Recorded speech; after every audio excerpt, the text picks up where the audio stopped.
Hey y'all, welcome to Brittany Speaks. I'm Brittany. So today I'm going to do the Real Housewives of Potomac recap, season 7, episode 14, shakeups and makeups. I am really late getting this recap out. I'm a mom. I'm a working mom.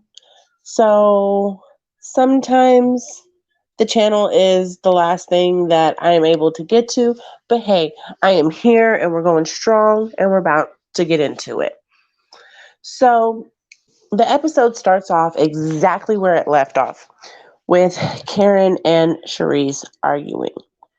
Now, most people don't understand why Karen keeps saying, keep my mother's name out your mouth. And I don't think Karen is referring to her actually saying her mother's name. I think she's referring to the part of, don't speak on my mother. Don't say nothing about my mom. Don't talk about her funeral. Don't say none of that. Because we haven't been friends for this long, and I didn't really believe that you came with good intentions. So don't bring her up. That's what she is saying. But Karen, they activated her. They activated her. Don't bring up nothing about her mom. Because all that does is activate her. She goes all the way left. And the majority of us are like that. We hear somebody referencing our parents, and in our heads, you're talking about my mom. So I understand where she's coming from. I don't agree with how it all came out and the cussing and the fussing, but I understand where Karen's coming from. That's all I'm saying. They ask if Jacqueline and Mia is going to have a conversation. Jacqueline says that's something that they need to do off camera. I mean, they end up having a conversation, and this conversation goes all the way left. Mia, I'm going to tell you what, Mia. I truly feel like you just don't know how to be loyal to anyone, not even yourself. Let's get real about the situation. Because you feel like you've had to fight because of the way that you grew up. And I get the way that you grew up. My grandmother, my whole life, took in foster kids. So I understand somewhat, because I was never a foster child. I always knew where I was at and who I was coming home to. But you were a foster kid, so I understand how loyalty and trust and all that is probably really hard for people to earn from you, because you don't trust a lot of people. I get that. But this girl has been your friend for God knows how long. And the second y'all start fighting, your lips become loose and you start telling the girl's business. That's not okay, Mia. If it was the other way around, would you want her telling all your deepest, darkest secrets? No. I got people I do not mess with today. But guess what? Their secrets are going to go to the grave with me. Why? Because all because I don't mess with you now, back then we were good. And when we were good, you told me something. And no matter what, no matter how mad I am at you, and trust me, if I could, I'm not even going to go there. I'm just going to say, I'm going to take whole secrets to the grave with me, because I am that type of friend. I am that type of person. You'll be able to trust me, but you cannot, nobody can trust you, Mia. They can't trust you. And the way that you did your best friend is just foul. Just foul. I'm telling her that she needs to be truthful with the fact that she opens her legs to married men. Maybe she's embarrassed by that, Mia, and she don't want to admit that. And honestly, that ain't nobody's flipping business. And it ain't your right to tell a group of women that this girl don't even really know. You messy. You don't know how to be a friend. You really don't. You're a hot flipping mess. And the karma is biting you in your ass right now. Because of the fact that you were pushed out of the company, you had to move. You're having money problems. Girl. Oh, let me put my banner up, because since I'm over here talking about your money problems and stuff, sue me. You won't get nothing. I'm broker than Joker. But anyway, yeah. So after that, the girls are meeting up in the morning to do, what is it, yoga. Karen and Candiace meet up and they're chit chatting off to the side. Ashley's trying to call them down, but neither one of them wants to go out and do no kinds of yoga. Ain't nobody got time for that this morning. Last night was rough.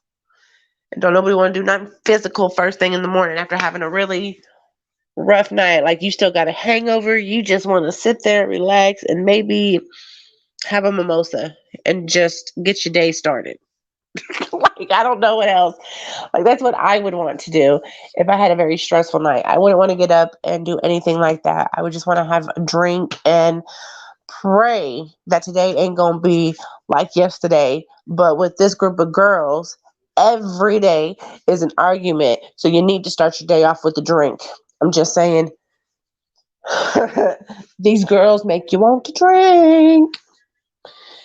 Become an alcoholic messing with these chicks from Potomac, man. Oh my Lord.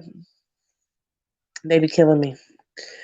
Let's see. You got flipping, what is Gizelle out there doing some kind of video in the ocean? Just, well, she tries. That's all I can say is she tries. The poor thing tries. Let's see. After that, Charrisse and them show up and, like, I understand that Charrisse put this group together for the first season and everything like that. But then she was like, go. And her trying to fight to get back on just makes her look really, really desperate. I'm not saying you are desperate, Charrisse. I'm saying you fighting so hard and you coming after Karen like that makes you look desperate.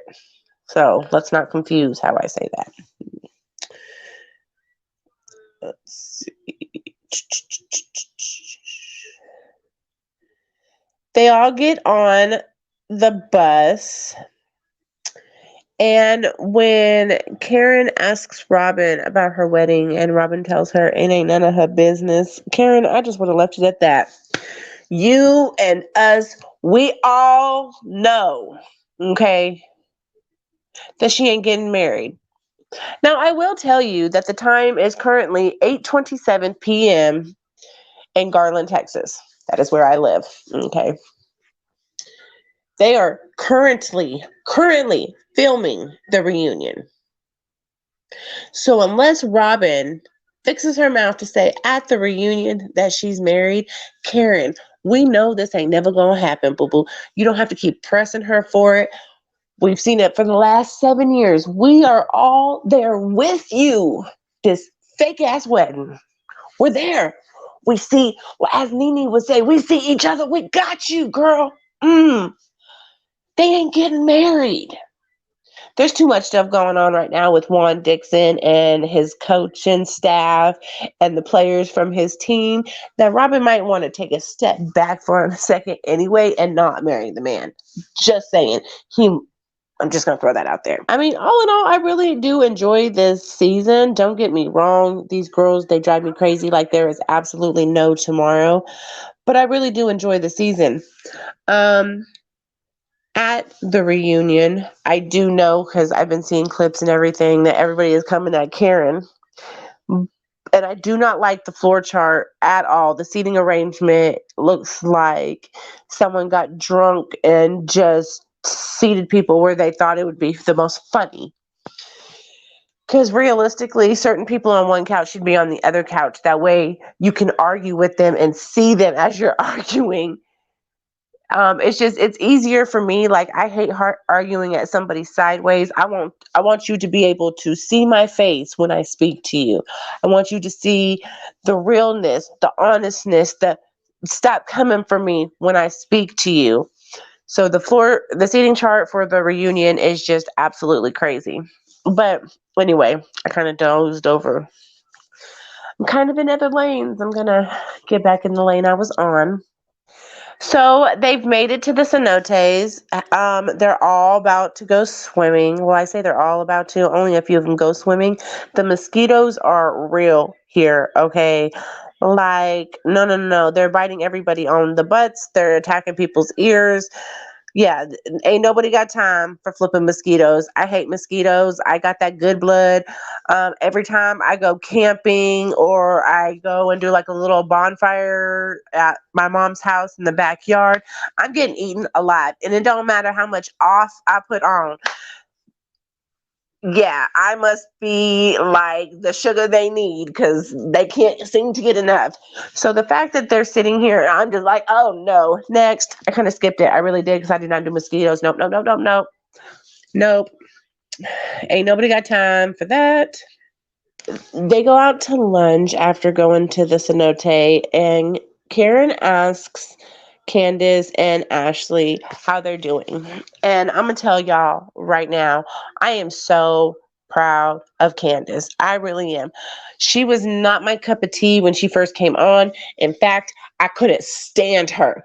And I want to say, I tweeted something back then about how I wish somebody would hit her in the mouth, only to find out at the reunion that her mama backhanded her with her pocketbook. Y'all. I was like, yes, I spoke it into existence. But that didn't stop that girl's mouth. And I was really upset because I liked Monique. I really, really did. I don't care. Y'all can drag me for filth. I personally liked Monique. And the reason why is because she had everything that a typical housewife has that we wanted to see. She has the money, she has the husband, she has the kids, she has the lavish lifestyle that we're all wanting to see. So in the sense of she fit in that way is why I liked her. And she kept certain people on their toes and she wasn't afraid to get down in there. But for me was Candiace, you cannot ask to be dragged. And then when you get dragged, go and file a police report. No, no, no, no, honey. That's not how this works. You have repeatedly asked me to drag you. The first time I was massively pregnant. So I wasn't able to drag you. The second time, I'm not pregnant anymore. All bets are off. And in all honesty, that ain't right, but that's how a lot of people's mindset is. You asked, I gave you. Don't go crawling with your tail between your legs now. Ask and you shall receive, and you received it. And I was really upset with you for being so mad at Ashley for her writing the character statement to protect Monique because her and Monique were friends. And she did have a messed up situation with you. Yes, you kicked her out of the house and she should have never went back into the house. I get that. I do. Okay, but you threw a butter knife at her. And I understand the butter knife ain't going to cut her, but that was still a very aggressive thing to do. And she had that fight with you playing in her mind. Okay, writing the statement for Monique to make sure that she didn't go to jail and leave her kids. You were perfectly fine with ripping a mother away from their kids. So I had a problem with you. But the growth that you have shown in all these seasons, growth that you've shown at this particular moment when you are having this conversation with Ashley is unbelievable. I am so proud of you because you flat out tell her that you wish that she could have a relationship to where she did not have to constantly question her man. You don't have to worry about what Chris is doing because you trust him. And that is how it's supposed to be. You are supposed to be able to trust your partner 100%. You are supposed to know that your partner got your back. That if you send your partner out in these streets, your partner ain't going to do the things that other people are going to do. They ain't going to talk to nobody. They ain't going to be giving out their numbers. They ain't going, none of that. Ashley has never been able to experience that because of how her marriage started with Michael, with always bringing people in, bringing people in. And when she got tired of it, he continued to do it. So her mind was always, what if, what if, what if, what if? And Candiace doesn't know what that's like because Candiace knows her man and trusts him.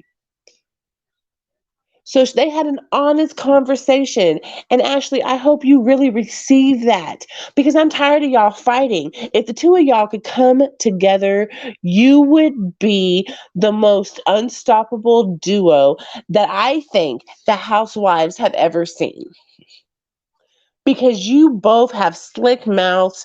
You're both really great with the reads. And I think that if you two could get close and come together, you would sweep the floor with these ladies. I really, really do. So that's honestly a hope that I have for y'all. I hope you receive this. Because that would be really great to be able to move on from that because I really am tired of y'all fighting season after season after season. There needs to be a break within certain people fighting. You got to give us a break because we don't want to see it every season. Just like we don't want to see Gizelle going after marriages every freaking season. I mean, because when you think about it, she went after Karen's, she went after Monique's, she went after Ashley's. Who else did she go after? She went after Wendy's. She's went after Candiace's. Um, I mean, everybody. The only person she hasn't really gone after is Robyn. And that's because her and Robyn are tight in a close alliance. Other than that, there has been a moment throughout every freaking season that she has came for somebody's marriage. And that storyline is old. Candiace and Ashley fighting every season is old. And I'm tired. I'm tired of it. I'm ready to move on. And let's watch new things, y'all. Like, give us some other content. I know you have it in y'all. I believe in y'all. Y'all got it. I know y'all do. Let's see. The girls are all getting ready to go out to dinner. Restaurants that they're going to look so good. And as I'm watching this on TV, my mouth just be a watering. And I don't appreciate that they get to eat this delicious food. And I have absolutely nothing in front of me. I'm a foodie. Don't get me started. But yeah, they're getting authentic, like all kinds of stuff. They doing shots. Oh yes, receive those. Look, I need to go out one night and get me. Look at all that food. Let me stop. I'm swerving again, y'all. I can't help it. Robyn decides to talk a little bit about her wedding, even though wah wah wah wah wah. I don't care. I tune out. I fast forward for the most part because I don't believe anything that she has to say. I think it's really crazy that she decided to piggyback off her brother-in-law's wedding.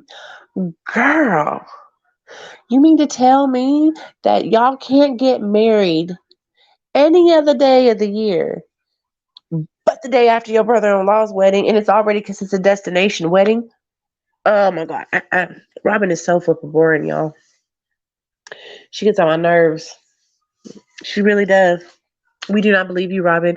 We do not believe that you were getting married, girl. We don't believe it. We are not receiving it because the stuff that you're saying doesn't make sense. They are talking about throwing Robyn a bachelorette party for a wedding that she ain't never, ever gonna have. This is just so pathetic, y'all. Y'all gonna spend all that money to throw a big party. Because that's all it is. Because the girl ain't getting married. Yeah. But whatever. Y'all keep on. It ain't gonna happen. No. Y'all just having a party because they're not getting married.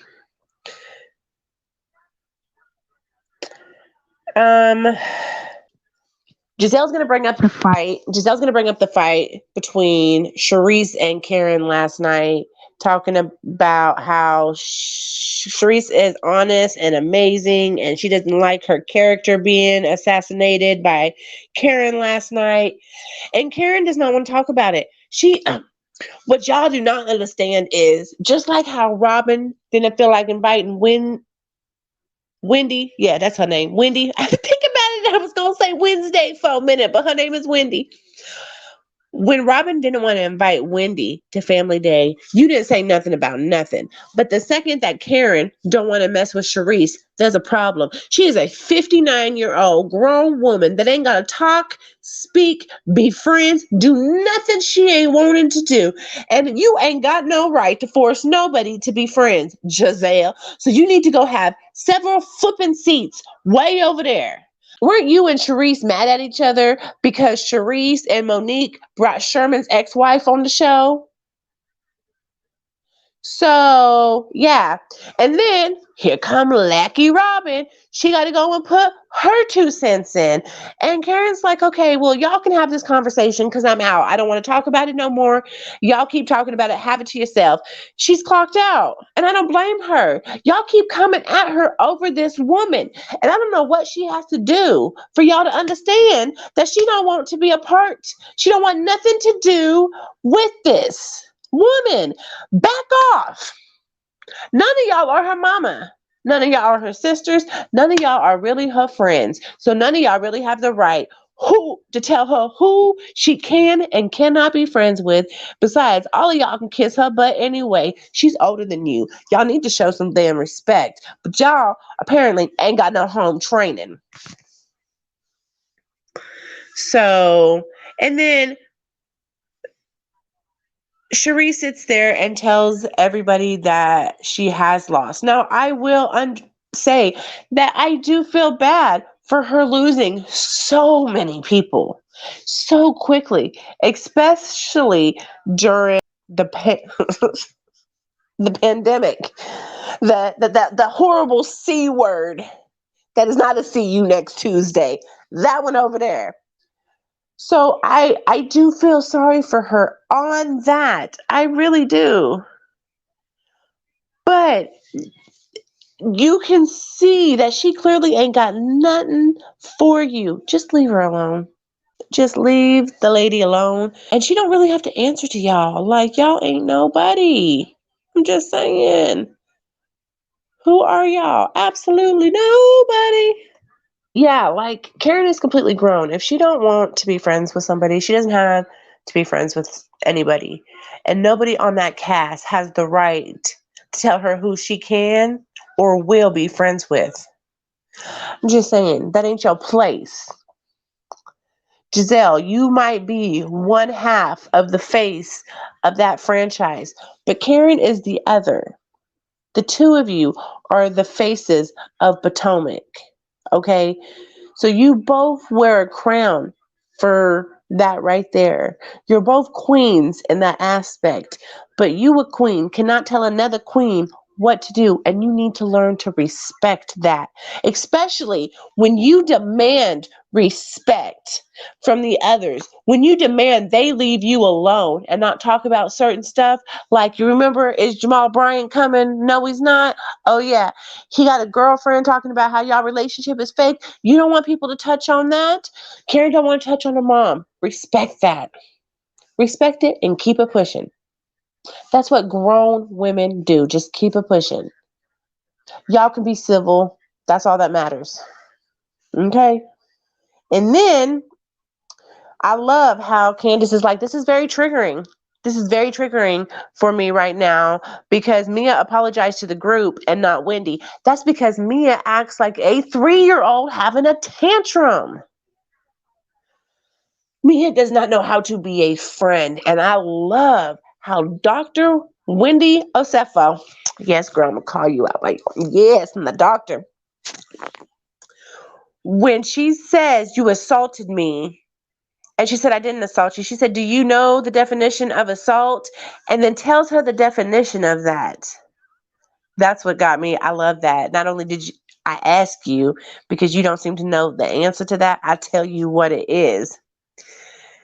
And Mia's trying to blame it, talking about it's a sequence of events. No, Mia, you got your ass up from that table to go talk to Peter about something that had nothing to do with you. It was none of your business. Do you understand that? And then you came back with a chip on your shoulder and started with Wendy. So why don't you take accountability for that? Okay? Because you seem to forget that you started this. All you're doing is pointing your finger at Wendy. I love the fact that Candiace says you can take the hoe out the strip club, but you can't take the strip club out the hoe. I absolutely, and I love her confessional look with the pink leather jacket and the pink hair. She looks absolutely beautiful. But I am right there with Wendy. You assaulted me. And the way that she's like, oh, I'm sorry, I threw the drink in your face. Now, girl, you don't apologize with an attitude. Like, you are a trip. You don't know how to act. You don't know how to apologize. You don't know how to be a real woman, stand up and take accountability for your actions. And the fact that Wendy called you a gutter bitch, I screamed. Yes, you are, with your gutter face. You bring that side out in people. You're so evil. Wendy gave her a pass. She said, I let you get away with it once. I'm not gonna let you get away with it again. And she said, oh, is that a threat? She said, no, that's a promise. Don't do it again. And I'm right there with her. Don't do it again. And everybody starts leaving from the table, packing up, and that right there is how the episode ends. Now, like I said, y'all, today is the reunion day. It is now currently 8:50 p.m. So they have been at it for a while. When Andy came and did an update, it was like 8:45. They were still there, and Charrisse had just made it on to the reunion stage. So they'll probably be there a few more hours because her and Karen are going to go off on each other. So apparently, some people are saying that the reunion stage is going to be Miami themed. Some people are saying that it's going to be the theme of Karen's party at the beginning. It could be either one. Honestly, no matter what, the backdrop is beautiful. Apparently, they're all going to be in blue, which with their skin tones, I think that's going to be really, really pretty. Anyway, y'all, have a great night, and I'll see you on the next video.